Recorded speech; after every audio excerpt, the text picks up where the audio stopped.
When a ballot was, when the error came up on the PC in front of them and it said that a jam occurred, I would go try, because it happened so many times in the 27-hour period. Each machine, it did it between 2 and 3 times an hour. So, because these were folded ballots, they're mail-in ballots. So, when it occurred, and then it threw up the error, discard, rescan, as I just stated, you are supposed to take the problem ballot that got jammed, put it on top of the whole pile, discard it, because that's why the option is there. If you do not discard it, it is recounting it. So they would take the ones that were already, say ballot number 25 had an issue. You had already went through 24 ballots. So you're going to put them back all in a pile, and you're just going to rescan it. So it's counting those 24 again, instead of discarding those 24 and restarting. Hello, everyone. I'm Stephanie Hamill. Welcome to In Focus. There's more damning testimony highlighting allegations of election fraud. Election employees and poll watchers testifying before the Michigan State Senate are pointing out multiple irregularities, the vote counting process, witness after witness exposing votes cast by dead people, questionable voting machines, and truckloads of ballots arriving long after the deadline. Not one of the military ballots was a registered voter, and the ballots looked like they were all exactly the same Xerox copies of the ballot. They were all for Biden across the board. There wasn't a single Trump vote, and none of the voters were registered. They had to manually enter the names and addresses and a birth date of 1/1/2020, which would override the system and allow them to enter non-registered voters, of which I saw several that day. Throughout the day, that's how they would override voters that were neither in the electronic poll book or the supplemental updated poll book. Did anybody have any earmarkings of who they were carrying these ballots? Were they carrying them? Were they on a dolly? Yeah, they were on a dolly. Do I know who they were? Absolutely not. But they were people that were doing that. Was there any particular reason you didn't ask for a supervisor to question, the ballots coming in on a dolly? Or? Well, I didn't figure I needed to, because the lead counsel that was supposed to be there was taking tally, and I was there standing right next to him. We begin in Pennsylvania, a state run by a controversial, there's another word, a state run by a controversial governor and secretary of state. One observer in Chester County, a Democrat, tells a story of actually being verbally attacked for challenging a ballot. The man who was electioneering and was a poll watcher, but also a committee man, confronted myself and the clerk and said, "You don't know what you're talking about. Anybody can sign the affidavit. Why don't you stop trying to cause problems? Why don't you shut up?" Started getting in my face, cursing at me, telling me that I needed to be quiet, that I didn't know what I was talking about, and I should just learn to sit down and not say anything and just let it happen. The same thing happened in Michigan, another battleground state. People literally kicked out of the building for simply trying to do their jobs. These were volunteers trying to ensure that we all had a free and fair election. I witnessed the room erupt in thunderous applause and derogatory cheering as Republican poll workers were picked off one by one and ejected from the room repeatedly by police escort throughout the day. By the end of the day, they had picked off so many GOP poll workers that there were probably only a few dozen left to monitor all of the processing stations in the room, which I'm told was between 130 and 160. Michigan poll workers also described seeing rampant voter fraud in the form of blatantly forged military ballots. Not one of the military ballots was a registered voter, and the ballots looked like they were all exactly the same Xerox copies of the ballot. They were all for Biden across the board. There wasn't a single Trump vote, and none of the voters were registered. They had to manually enter the names and addresses and a birth date of 1/1/2020, which would override the system and allow them to enter non-registered voters, of which I saw several that day. Throughout the day, that's how they would override voters that were neither in the electronic poll book or the supplemental updated poll book. Thank you. And it was the same story over there in Arizona with phony signatures not being verified. President Trump has been warning about this over and over, and rightly so. I started paying much closer attention to the signatures thinking this didn't even make sense to me, because the signature on the ballot that was being compared to other signatures didn't even resemble in any way what they were comparing it to. They were completely illegible. They were just scribbles. Maybe the worst part of all of this is the documented instances of votes, they were just being handed over to Biden, votes that he didn't even earn and certainly didn't deserve. The ballot came across the screen. The ballot had a straight party ticket vote for both the Democrat and the Republican. It was a filled-in circle, which is an intentional mark. It's not a dash, it's not a dot. When the ballot came across the screen, there was no other marks. None of the judges and none of the other ballot proposals had been voted on. The poll worker then said, I think I'm going to give it to the Democrats. And yet another poll worker alleges that old ballots were being used in November's election. I also witnessed a August 4th primary ballot come in, to which they decided they would go ahead and duplicate it to a general election ballot. What? A ballot from the August 4th primary. Folks, you can't make this stuff up. We've been telling you all about the claims against Dominion voting systems, right? And how allegedly easy it is to rig them to produce a false vote. And we've been told by election officials in the various states that they've vetted these machines and they know them frontward and backward. But apparently, even Dominion's own IT people don't know how their own machines work, as this Arizona poll worker describes. They reset the tabulation machines 3 times to 0. I beg your pardon? They reset the tabulation machines 3 times to 0. At what point? Throughout, because they did not know, and this is literally what Dominion and Renee, who works for the county, told me. They didn't know what would happen after so many batches had gone through those new high-speed tabulation machines. So apparently they can take a card out and start over at 0. Now, there was another story that was told by a postal driver, one of the guys that drives the big postal trucks. Now, it was about 9 minutes of testimony, so I'm just going to basically tell you what he said in his testimony.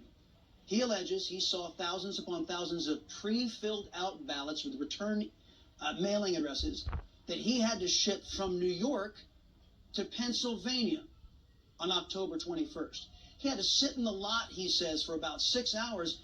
Nobody would tell him what was going on. Finally, a head honcho in the United States Postal Service. Yes, the very same, I'm assuming he's a member of the postal union that endorsed Beijing Biden.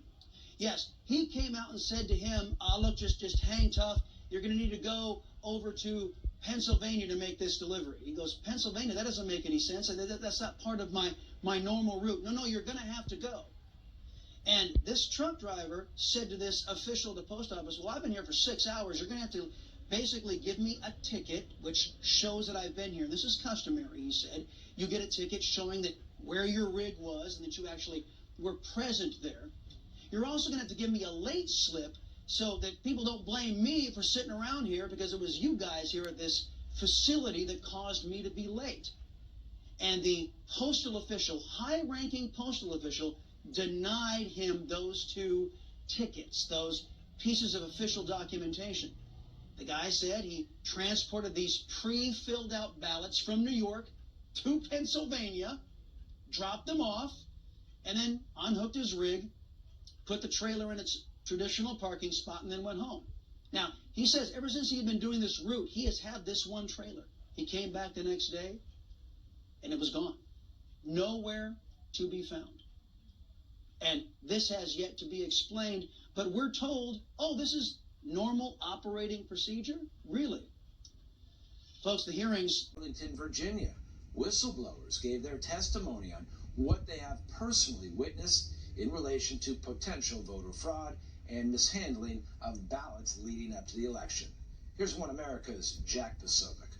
Yes, that's right. Well, we've just finished up here at the press conference in Arlington, Virginia, from the Amistad Project of the Thomas More Society. They put this together, and they've really been in the forefront of many of these investigations and lawsuits across various states in the aftermath of the 2020 election.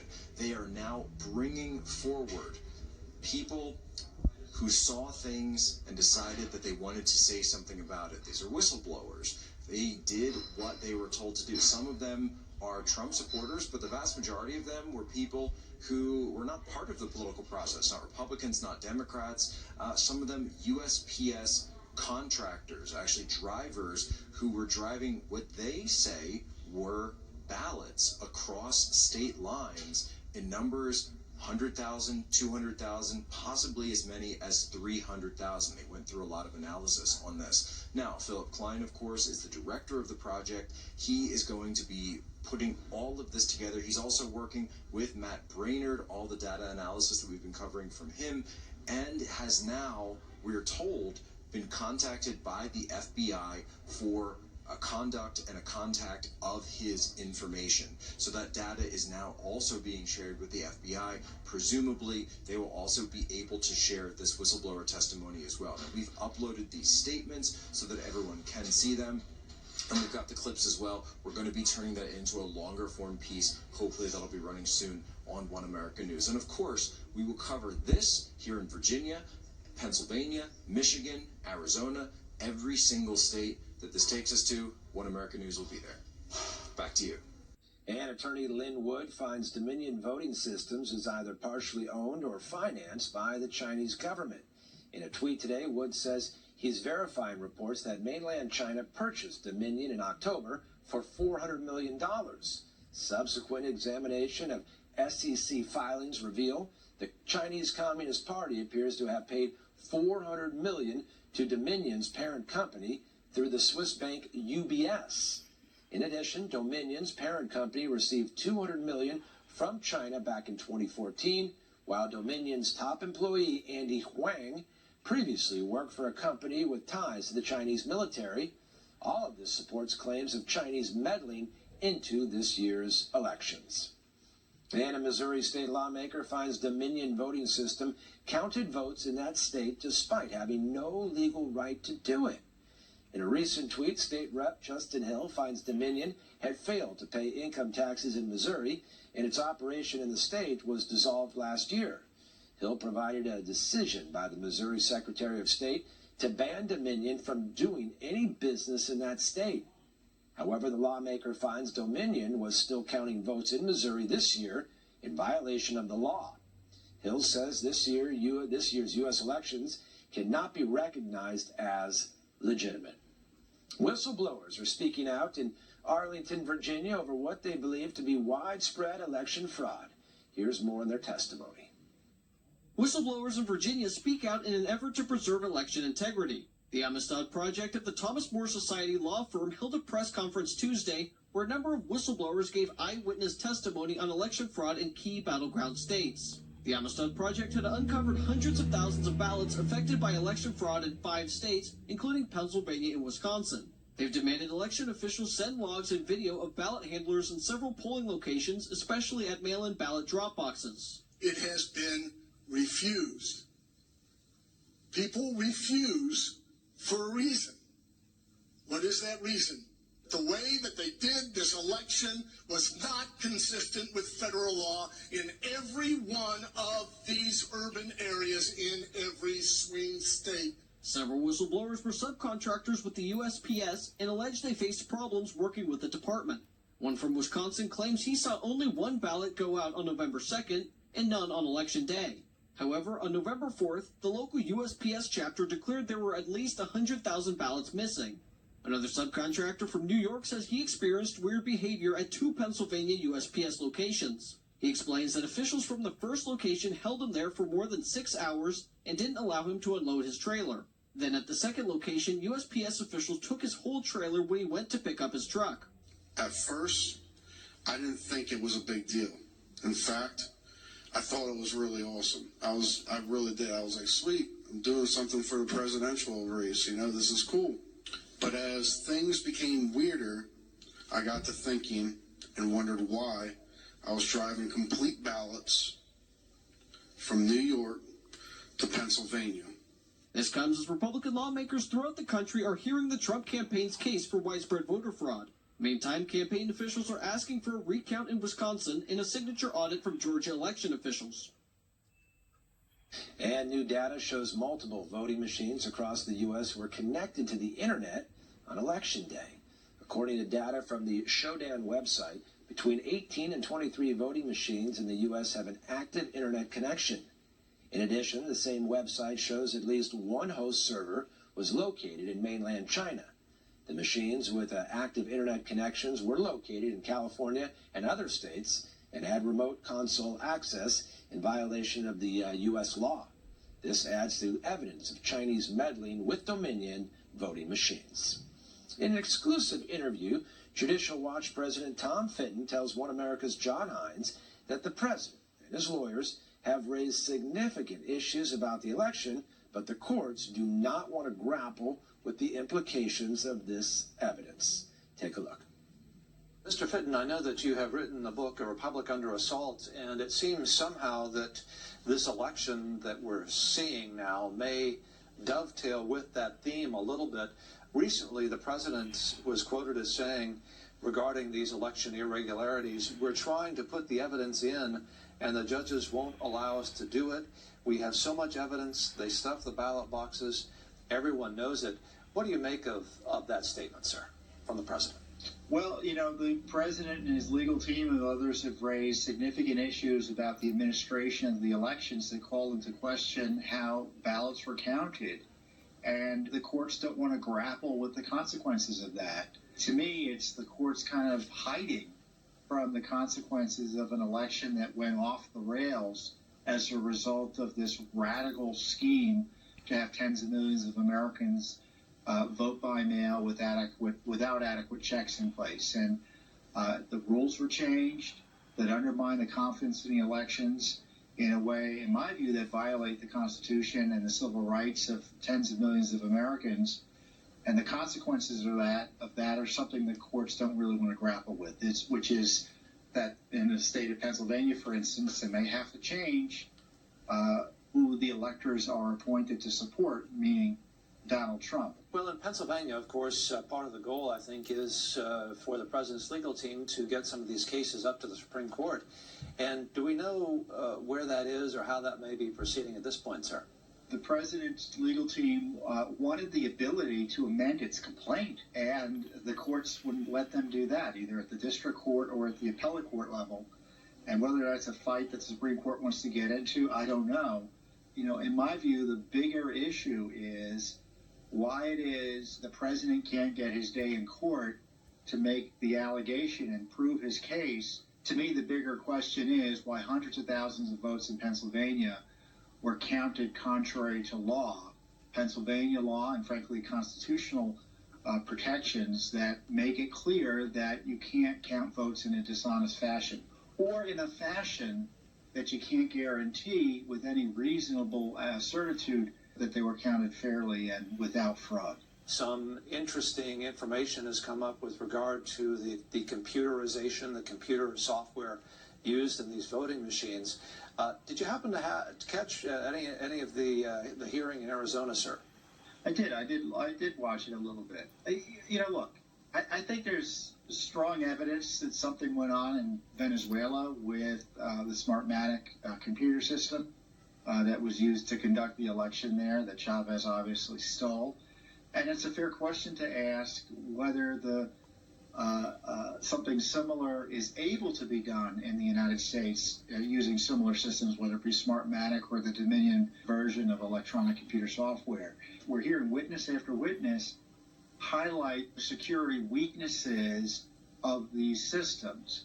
And so there's nothing wrong with asking questions about it. Now, of course, we have to figure out whether anything was done improperly, but the numbers popping up in unusual ways in Pennsylvania and Michigan, where you get these huge spikes in numbers occurring in the middle of the night, you know, that to me at least ought to warrant a serious investigation before electoral college votes are certified later this month. I don't understand why these legislatures across the land, and specifically in these states, are kind of putting their fingers in their ears and refusing to listen to the concerns about the way these elections were conducted.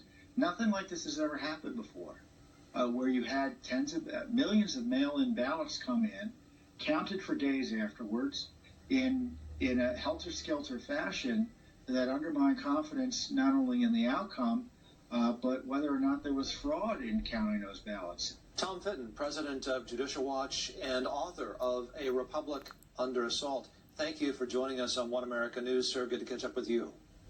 You're welcome. Thank you. Straight ahead on this Tuesday night, a rare... In the meantime, White House Press Secretary Kayleigh McEnany wastes no time bridging the gap between strict COVID restrictions and Democratic hypocrisy. Her comments today follow a string of examples, like California Governor Gavin Newsom attending a party indoors without a face mask after he employed strict restrictions across his own state. Other examples include House Speaker Nancy Pelosi attending a hair salon maskless, barring other Californians from doing so. Here's more on McEnany's briefing today. Behind me, you will see displayed images of Democrat hypocrisy playing on loop. These images depict the following. They show Governor Gavin Newsom of California dining both maskless and indoors at the fancy French Laundry restaurant despite severe lockdown restrictions against indoor dining for the very people he governs. You'll see Chicago Mayor Lori Lightfoot celebrating in the non-socially distant streets of her city. You will see Speaker Nancy Pelosi indoors at a hair salon in San Francisco when salons in California were only open for outdoor services. And you will see CNN's Chris Cuomo staging his emergence from quarantine in a made-for-television moment, coming out of the basement, and this was after Cuomo was spotted breaking his brother, Governor Cuomo's quarantine rules to go for a bike ride in the Hamptons. Also notable is San Francisco Mayor London Breed, who followed Governor Newsom's lead in dining at the French Laundry with a group of 8 people. And finally, Los Angeles County Supervisor Sheila Kuehl dining outdoors at her favorite Santa Monica restaurant after voting to ban outdoor dining at 31,000 restaurants throughout LA, calling outdoor dining a most dangerous situation. Quite clearly, these Democrats do not follow their own edicts. They act in a way that their own citizens are barred from acting.